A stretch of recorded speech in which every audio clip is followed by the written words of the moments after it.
Hi, and in this video, we just try to wrap up our revision of Opamp circuits. And without any further ado, let us just get started. And the main agenda over here will be just to discuss the Schmitt trigger and also the astable multivibrator, which is just an extension of Schmitt trigger in my understanding. So let us just first discuss what this Schmitt trigger is about. So first of all, let us just come. First, what we understand about what we must understand and what's the function of a Schmitt trigger. So what this guy basically does is that it has the capacity to generate a square wave, but it is not generating a square wave on its own. It's a it's a monostable circuit. That means it can remain stable at either Vsat or minus Vsat if the input is fed that way. And if you are feeding a sinusoidal input such that the amplitude, the amplitude exceeds its positive and negative threshold, then we can just generate a square wave using a symmetric. But the main idea is that it's a monostable circuit. So what is the need here? So let us say that basically let's just try, the idea is that let's try to first generate a square wave by feeding in a sinusoidal input to an open loop op-amp. Now the one terminal of the op-amp can be very noisy, right? So if you zoom in this picture, so when the amplitude of the sine wave is maximum, then maybe the noise might be not that high. But when this sinusoid is maybe doing its zero crossing, then this noise can have some finite amplitude which can cause errors, right? It can still cause error. And what is the main cause of this error? The main cause of this error is that this op-amp's trigger point is at zero. So we know the transfer characteristic of an ideal op-amp. It looks kind of like this, right? That at zero, it will peak to Vsat, and below zero, it will peak to minus Vsat, where this axis is the differential input, right? So the problem is the moment this 0 point, which ideally should remain zero, is fluctuated by noise, we can have some false triggering, right? So for example, here, technically we should be having zero, and the moment this becomes a bit higher than zero, we should have a positive voltage or VSAT. But maybe the noise is much more than the value of the voltage of input at this particular instant. And because of that, we can have false triggering and we can have a minus VSAT voltage. And then since we have a minus reset voltage, this issue can propagate further and further in the circuit, and it's much more severe when the input is near the value of zero, right? There, this issue is uh, significantly more. So basically, at zero crossing, we are having issues, right?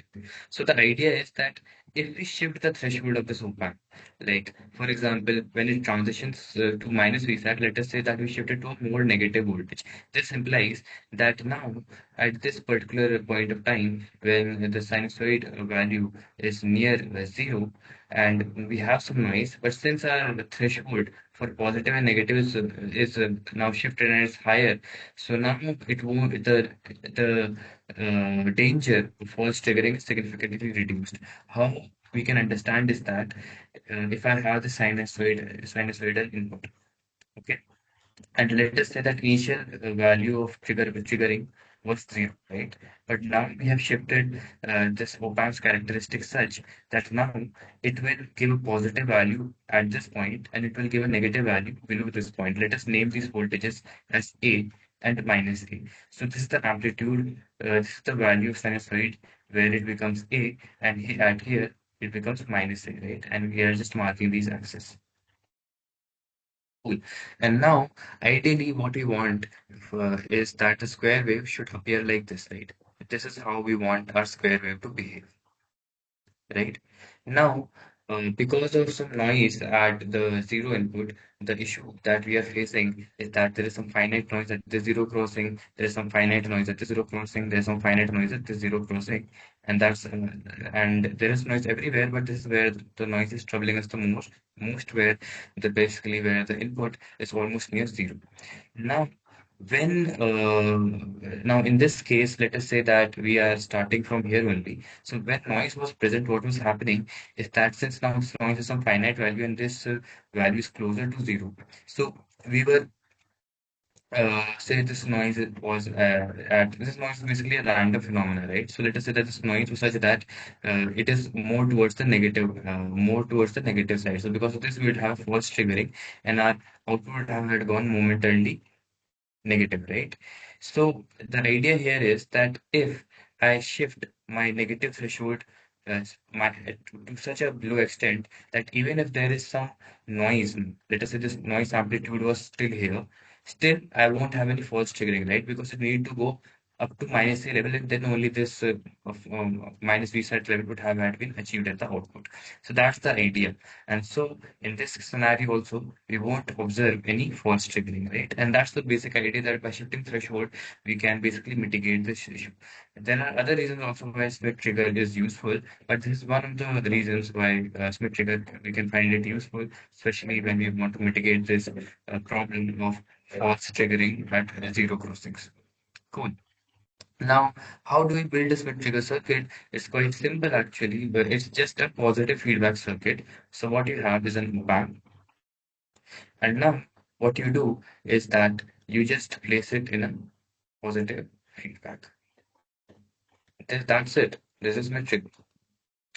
And now, on the basis of where you are feeding it the input, it becomes a non-inverting Smith trigger or an inverting Smith trigger. For example, if I feed the input towards the positive terminal side, I have a non-inverting Smith trigger, and if I feed the input over here, I have a inverting Smith trigger. Now, in positive feedback circuits, the main idea is when analyzing these circuits is that since it is negative, it's positive feedback, so in positive feedback, output tends to grow, right? So we know the maximum value that the output can grow to is Vsat, and the minimum that output can go down to is minus Vsat. So that's how we actually solve such kind of circuits. We assume, let us say that this Vout is initially at Vsat. We assume that the output initially is at Vset. Let us say that we are analyzing an inverting Schmitt trigger. So that means this guy is grounded and this guy has V. So when this guy is Vsat, so what will be the voltage appearing here? If this is R1 and if this is R2, then we know that our beta will be what? Our beta will be R2 divided by R1 plus R2. So you can just simply express this node voltage as beta times Vsat, where this is beta plus because it's positive feedback, right?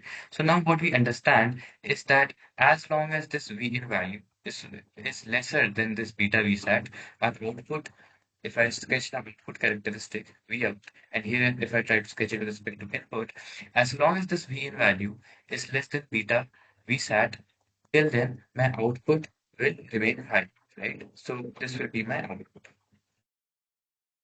This is my V sat. And the moment my Vin becomes more than beta plus Vsat, then basically, effectively, the differential voltage will be negative, and thus I'll instantly have minus Vsat. That is something that we can easily understand. So now it's minus Vsat. So this is one aspect of this curve. But now let us say that let's start with minus Vsat. So now what will happen? Here we'll have a point as minus beta Vsat. And now with this input, as long as this negative voltage is more this negative terminal voltage is more than minus beta Vsat, till then we'll have a positive or we'll have a Vsat value. Why? Because it's quite easy to understand that if you have minus beta Vsat minus Vn, and if this guy is basically this minus Vn, basically this whole minus Vn is more than this guy. So basically subtracting this, we get effectively a positive number, right? I think we can all understand that. Right. So the idea is, I'll rephrase myself. I think I spoke some nonsense. I'll just rephrase myself. The idea here is that since this guy is minus beta Vsat, and now the output of this mid trigger A, which is I have the gain here is A, it will be A times minus beta V sat minus Vn. So now when will this term quantity be more than zero, or when will this quantity will be positive? Only when this guy is greater than zero, right? When this guy is greater than zero, which alternatively means when this expression which basically means that when Vn is less than minus beta V sat. So from this, what we can understand is that as long as our input is less than minus beta V sat, we'll have reset at the output. And the moment we'll have positive reset, right? And the moment the input exceeds this value, then we'll have minus reset. So that's how this non-inverting curve gets formed. This typical hysteresis-like curve that we see as I have drawn over here. And similarly, you can derive the curve for a non-inverting Schmitt trigger. Also, the only assumption that you have to start with is that you either fix VSAT at the output and then come up with one case, and then you have minus VSAT at the output, and then you come with another condition, and then you can just have the entire expression for this symmetry. So that's all about symmetry curve essentially. It's just a positive feedback circuit. It's a monostable circuit as we understood that as long as the input is stable, the circuit will retain either VSAT or minus VSAT depending upon the input. Oh my God. And thus we can call it a monostable circuit. Cool.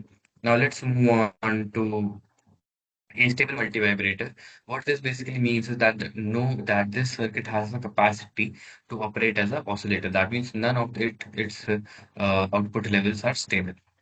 So now, how do you form it? The way you actually form a Smith trigger is that you form a stable multivibrator is that you just bring a Smith trigger. Okay? You just have a Smith trigger. And now you put it with negative RC feedback. That's the entire idea.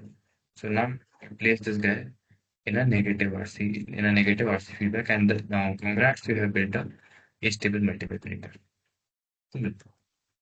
So now let's do some discussion on it first, and let's do some revisionary discussion on this. That how did we come about this guy?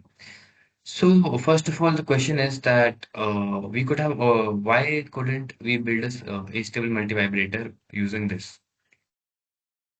So the thing is that this circuit at steady state will look like this, right? Which basically implies that this circuit at steady state has an effective what?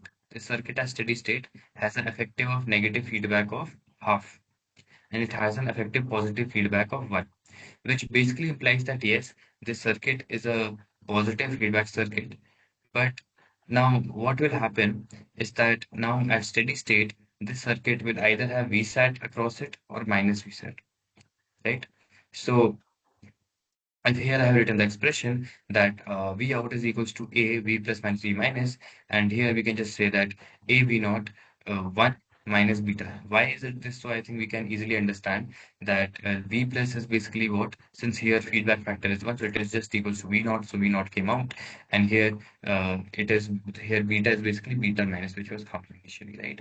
So we can understand from this that here the output will basically remain stuck at a particular level, and thus in this scenario, despite this circuit's positive feedback, we won't really see any oscillation in the circuit. Now let's talk about this circuit. So will this circuit oscillate? So let's again see this circuit in steady state. So in steady state the circuit looks like this. And now what we can see and again understand here is that the positive feedback is half and feedback factor is half, and the negative feedback factor is 1. Again, if you try to sketch the output, so the output becomes V naught is equals to the gain times V naught beta minus 1. Now, what does this actually mean is that V naught, since this is beta minus, this basically means that V naught is basically proportional to minus of V naught, which means the circuit will oscillate, right? It's quite obvious because if you're saying that V V naught is Vsat, but then V naught will be is proportional to minus of Vsat, which implies that now V naught will become minus Vsat, and that's how it will proceed. So I hope that this distinction is very much clear. In our earlier example, when we investigated why the circuit can't oscillate, V out was proportional to V out, right? So yes, it is kind of a recursive relation, but the sign will remain, right? The sign will remain. But when Vout becomes proportional to its negative sign, so we can understand that there is some time factor at play, and definitely since signs are flipping continuously by this relation, the circuit has to oscillate. Cool. Now, uh, now that we have established this much,